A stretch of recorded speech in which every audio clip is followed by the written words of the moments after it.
Satgas COVID-19 ingatkan sekolah agar gelar simulasi sebelum melakukan PTM. Kesehatan adalah isu paling krusial karena berkaitan dengan keselamatan dan kelangsungan hidup kita pada hari ini. Sementara pendidikan juga menjadi urusan sentral untuk menyiapkan generasi masa depan. Lalu ketika keduanya seakan saling berhadap-hadapan, maka persoalan mana yang mesti kita dahulukan? Persoalan dilematis seperti ini tergambar di beberapa daerah yang telah menggelar pembelajaran tatap muka terbatas. Namun nyatanya, seiring dengan itu muncul pula klaster COVID-19 di beberapa sekolah seperti Jepara dan Blora. Lantas, menimbang pelaksanaan pembelajaran tatap muka terbatas di mana di sejumlah sekolah yang melaksanakannya justru menimbulkan klaster COVID-19, bagaimana mestinya langkah pemerintah? Di mana problemnya? Bagaimana jalan tengah di antara mengatasi dampak kesehatan dan pendidikan? Menyikapi munculnya klaster sekolah, juru bicara Satgas Penanganan COVID-19, Profesor Wiku Adi Sasmito menyatakan, tidak semua kasus positif COVID-19 yang terkonfirmasi pada siswa sekolah dipicu klaster sekolah. Ada 3 potensi penularan pada warga termasuk para siswa yang ke sekolah. Sehingga ketika sekolah akan menggelar PTM, meski melakukan simulasi yang terintegrasi dengan sarana transportasi hingga rumah.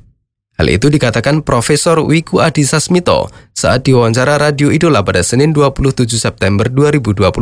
Satu di rumah, kedua di jalan, ketiga di tempat tujuan aktivitas, apakah itu bekerja atau ke sekolah. Kalau di 3 tempat itu semuanya terjaga dengan baik, maka harusnya tidak terjadi penularan. Maka dari itu untuk sekolah harus juga dilakukan simulasi bukan hanya di sekolah, termasuk di perjalanan, termasuk juga di rumah. Dari rumah ke sekolah, kembali lagi ke rumah, itu harus kondisinya sehat, bersih, kembali lagi sehat, bersih. Menurut Prof. Wiku, sejumlah sekolah yang menjadi klaster COVID-19 bervariasi.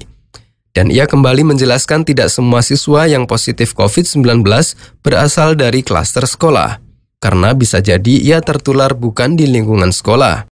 Hal itu merespon survei internal Kemendikbudristek yang menemukan lebih dari 1.300 sekolah menjadi klaster COVID-19 selama pelaksanaan pembelajaran tatap muka terbatas. Kalau klaster sekolah, kan penularannya bisa saja dari rumah kan tadi. Bisa juga di jalan. Kenapa nggak disebut klaster rumah? Kan begitu. Jadi sebelum sampai ke situ, kita sampaikan saja bahwa kebetulan ada anak-anak sekolah yang disurvei sekolahnya ternyata positif. Untuk itu, sebagai evaluasi dan perbaikan PTM ke depan, Prof. Wiku mengingatkan pihak sekolah bahwa kunci suksesnya PTM adalah simulasi sebelum melakukannya.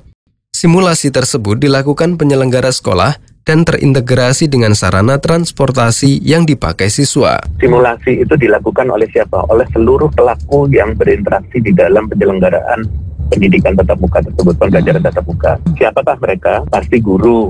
Mikir gampangnya kan begitu, guru, murid. Tetapi kan petugas di sekolah juga iya. Terus kalau mereka kan asalnya dari rumah, berarti ditransportasi, iya. Transportasinya entah naik ojek, entah naik motor, entah jalan kaki, entah pakai kendaraan umum atau kendaraan pribadi. Semuanya itu harus dicoba, disimulasi. Jadi jangan serta-merta langsung. Kendaraannya juga mungkin isinya juga terbatas, menggunakan protokol kesehatan dengan ketat. Di rumahnya juga persiapan sebelum berangkat dan setelah pulang dari sekolah juga harus dieksersis. Jadi nggak bisa semuanya itu cuma di atas kertas. Sementara itu menurut Dr. Windu Purnomo, ahli epidemiologi Universitas Airlangga Unair Surabaya, Satgas penegakan protokol kesehatan di masing-masing sekolah diperlukan untuk memastikan dan mengawasi penerapan prokes secara ketat di lingkungan sekolah. Sekolah harus punya Satgas gitu, yang terdiri dari tenaga pendidik dan pendidiknya sendiri, tenaga kependidikan, mengawasi secara internal kan. Tapi selain itu, Dispendik juga harus punya pengawas, ya, Dispendik dan Satgas kabupaten kota setempat. Menurut Dr. Windu, kepatuhan dalam penerapan protokol kesehatan di sekolah-sekolah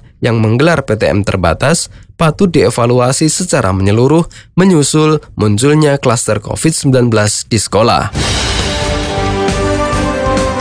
Demikian tim pemberitaan Radio Idola dengan editor Heri Chandra.